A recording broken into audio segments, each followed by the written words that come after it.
अस्सलाम वालेकुम दोस्तों की हाल चाल है। उम्मीद करदा सारे भरा ठीक ठाक हो गए। मैं थोड़ा दोस्त क्या है मेरा नाम? ओह ये साला सही टाइम पे मैं नाम भूल जाता हूँ। हाँ याद आया, मैं आपका दोस्त मोहम्मद उस्मान। भार्गव की बेटी रिया। कौन है? श्री कृष्णकांत भार्गव की बेटी रिया। कौन है? श्री कृष्णकांत भार्गव की बेटी रिया।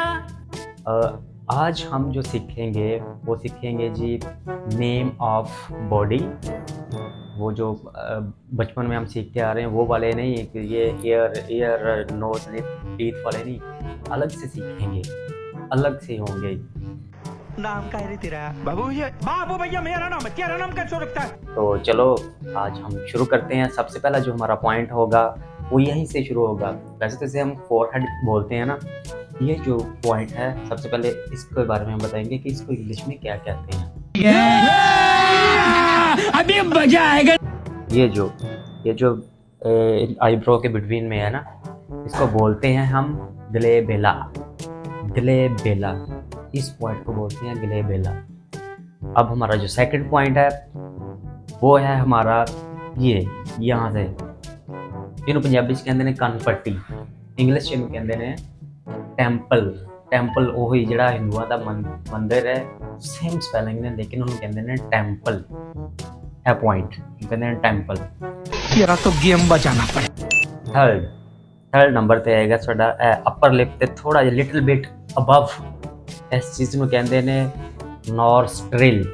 ਨੋਸਟ੍ਰਿਲ आई थिंक स्पेलिंग लिख देने चाहिए ने। जोर जोर से बोल के लोगों को स्कीमें बता दे।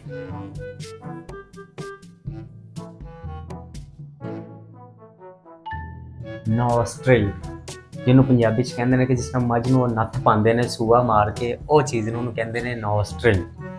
ਨੰਬਰ 4 ਤੇ ਸਾਡੀ ਆ ਜਾਂਦੀਆਂ ਨੇ ਜਿਹਨੂੰ ਪੰਜਾਬੀ ਚ ਚਬਾੜੀਆਂ ਕਹਿੰਦੇ, ਤੇਰੀਆਂ ਦਾੜਾਂ ਪਾਣ ਦਿਆਂਗਾ ਜਾ ਚਲਾ ਜਾ, ਕਹਿੰਦੇ ਜਾ ਚਲਾ ਜਾ ਨਹੀਂ ਤੇ ਤੇਰੀਆਂ समझा? नहीं तू समझा नहीं। ਦਾੜਾਂ ਪਾਣ ਦਿਆਂਗੇ, ਉਹਨੂੰ ਜਾ ਹੀ ਕਹਿੰਦੇ ਨੇ। ਜਿਹੜੇ ਜਬੜੇ ਨੇ ਉਹਨਾਂ ਨੂੰ ਕਹਿੰਦੇ ਨੇ ਜਾ। ਬ੍ਰਿਟਿਸ਼ ਅਮਰੀਕਨ ਦੋ ਐਕਸੈਂਟ ਨੇ, ਇੱਕ ਚ ਕਹਿੰਦੇ ਨੇ ਜਾਓ, ਜਿਸ ਤਰ੍ਹਾਂ ਕਿ ਉਹ ਥੋੜਾ ਜਿਹਾ ਉਹਦੀ ਨਾ ਇਨਵੋਲਵ ਕਰਨਾ ਹੁੰਦਾ, ਉਹ ਜਾਓ, ਵੈਸੇ ਇਹਨੂੰ ਕਹਿੰਦੇ ਨੇ ਜਾ। ਠੀਕ ਹੈ, ਇਹ ਤੁਸੀਂ ਪਹਿਲੀ ਵਾਰੀ ਸੁਣਿਆ ਹੋਏਗਾ। अच्छा हमको सिखा रही है। ਪੰਜਵੇਂ ਨੰਬਰ ਤੇ ਐਲਬੋ ਤੇ ਰਿਸਟ ਦੇ ਜਿਹੜੇ ਦਰਮਿਆਨ ਚ ਲੋਕੇਟਡ ਜਗ੍ਹਾ, ਇਹਨੂੰ ਕਹਿੰਦੇ ਨੇ ਫੋਰ ਆਰਮ। ਅੱਜ ਮੇਰੇ ਸਟੂਡੈਂਟ ਨਹੀਂ ਆਏ, ਅੱਜ ਜ਼ਰਾ ਛੁੱਟੀ ਹੈ ਕਿਉਂਕਿ ਅੱਜ 5 ਤਰੀਕ ਹੈ। ਮੈਨੂੰ ਨਹੀਂ ਪਤਾ 5 ਤਰੀਕ ਤੇ ਕੀ ਹੋਇਆ ਸੀ, झूठ बोल रहा है। ਲੇਕਿਨ ਉਹ ਅੱਜ ਛੁੱਟੀ ਤੇ ਨੇ। ਤੁਸੀਂ ਵੀ ਕਹਿ ਰਹੇ ਹੋਗੇ ਕਿ ਮੈਂ ਇੱਕੋ ਯੂਨੀਫਾਰਮ ਚ ਰੋਜ਼ ਆ ਜਾਂਦਾ, ਇਹ ਮੇਰਾ ਯੂਨੀਫਾਰਮ ਹੈ, ਇਸ ਕਰਕੇ ਮੈਂ ਇਹਦੇ ਚ ਆ ਜਾਂਦਾ। कैसे भी करके इसको यहाँ से बाहर निकालो। पहले इस पागल को बोले इसे ठीक करके बाहर ले जाए। ਅਸੀਂ ਹੱਸਾਂਗੇ ਵੀ ਤੇ ਇੰਗਲਿਸ਼ ਵੀ ਤੁਹਾਨੂੰ ਸਿਖਾਵਾਂਗੇ। ਪੰਜਾਬੀ, ਉਰਦੂ, ਇੰਗਲਿਸ਼, ਜੋ ਮਰਜ਼ੀ ਮੈਂ ਬੋਲਣਾ, ਮੇਰੀ ਮਰਜ਼ੀ ਹੈ। भाई साहब कुछ ज्यादा नहीं हो गया ये? मतलब कुछ भी। ਇਹ ਜਿਹੜੇ ਤੁਸੀਂ ਅੱਜ ਅਲਫਾਜ਼ ਸੁਣੇ ਨੇ, ਮੈਂ ਪੂਰੇ ਯਕੀਨ ਨਾਲ ਕਹਿ ਸਕਦਾ ਕਿ ਤੁਸੀਂ ਇਹ ਪਹਿਲੀ ਵਾਰੀ ਸੁਣੇ ਹੋਣਗੇ। बाबू भैया ये सब बेकार है। ये तो चुप रहे तू चुप रहे बाबा, तू चुप रहे। ਠੀਕ ਹੈ, ਉਸ ਤੋਂ ਬਾਅਦ ਤੁਹਾਨੂੰ ਜਨਾਬ ਹੈਂਡ, ਬਚਪਨ ਤੇ ਹੀ ਸੁਣਦੇ ਆਏ ਨਾ, ਹੈਂਡ, ਫਿੰਗਰ, ਸਾਰੇ ਇੰਡੈਕਸ, ਮਿਡਲ, ਰਿੰਗ ਔਰ ਲਿਟਲ ਜਾਂ ਪਿੰਕੀ ਫਿੰਗਰ। ਇਹਨਾਂ ਦੇ ਜਿਹੜੇ ਸੈਂਟਰ 'ਚ ਇਹ ਜਗ੍ਹਾ ਜਿੱਥੋਂ ਅਸੀਂ ਕੜਾਕੇ ਕੱਢਦੇ ਆ, ਇਹਨੂੰ ਕਹਿੰਦੇ ਨੇ ਜੀ ਨੈਕਲ। ਠੀਕ ਹੈ ਜੀ,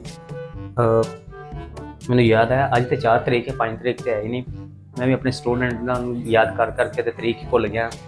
तेरा तो गेम बजाना पड़े। ਸਟੂਡੈਂਟ ਕੱਲ੍ਹ ਆਉਣਗੇ, ਕੱਲ੍ਹ ਦੀ ਵੀਡੀਓ ਬੜੀ ਇੰਟਰਸਟਿੰਗ ਹੋਏਗੀ, ਬਹੁਤ ਹੀ ਦਿਲਚਸਪ ਹੋਏਗੀ, ਕਿਉਂਕਿ ਕੱਲ੍ਹ ਅਸੀਂ ਇੰਗਲਿਸ਼ ਇੰਟਰਵਿਊ ਲਾਵਾਂਗੇ। ਆਪਣੇ ਜਿਤਨੇ ਵੀ ਸਟੂਡੈਂਟ ਨੇ ਉਹਨਾਂ ਸਾਰਿਆਂ ਦਾ ਇੰਟਰਵਿਊ ਲਾਵਾਂਗੇ ਤਾਂ ਕਿ ਉਹ ਆਪਣੀ ਜੋਬ ਵਾਸਤੇ ਅਗਰ ਅਪਲਾਈ ਕਰਨਾ ਚਾਹਣਗੇ ਤਾਂ ਉਹਨਾਂ ਨੂੰ ਪਤਾ ਹੋਵੇ ਕਿ ਇੰਟਰਵਿਊ ਕਿਸ ਤਰ੍ਹਾਂ ਦੇਣਾ। ਕੱਲ੍ਹ ਦੀ ਵੀਡੀਓ ਬੜੀ ਇੰਟਰਸਟਿੰਗ ਹੋਣ ਵਾਲੀ ਹੈ ਤੇ ਕੱਲ੍ਹ ਦੀ ਵੀਡੀਓ ਨੂੰ ਤੁਸੀਂ ਬਗੈਰ ਸਕਿਪ ਕਰਨਾ, ਪੂਰੀ ਦੇਖਣੀ ਹੈ ਵੀਡੀਓ। ਚੈਨਲ ਨੂੰ ਸਬਸਕ੍ਰਾਈਬ ਵੀ ਕਰਨਾ ਹੈ, ਵੀਡੀਓ ਨੂੰ ਲਾਈਕ ਕਰਨਾ, ਸ਼ੇਅਰ ਕਰਨਾ, ਕਮੈਂਟ ਕਰਨਾ। ਇਸ ਤੋਂ ਇਲਾਵਾ ਅਗਰ ਤੁਹਾਡਾ ਕੋਈ ਵੀ ਸਵਾਲ ਹੈ ਤਾਂ ਕਮੈਂਟ ਬਾਕਸ 'ਚ ਤੁਸੀਂ ਦੱਸ ਸਕਦੇ ਹੋ।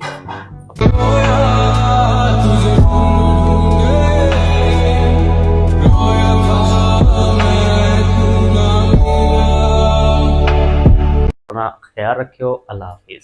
सिर्फ चावल बनाऊंगा तो अभी जा, और सिर्फ दाल बनाऊंगा लेकिन तड़का मैं नहीं लगाऊंगा। बिना तड़के की दाल खा लूंगा।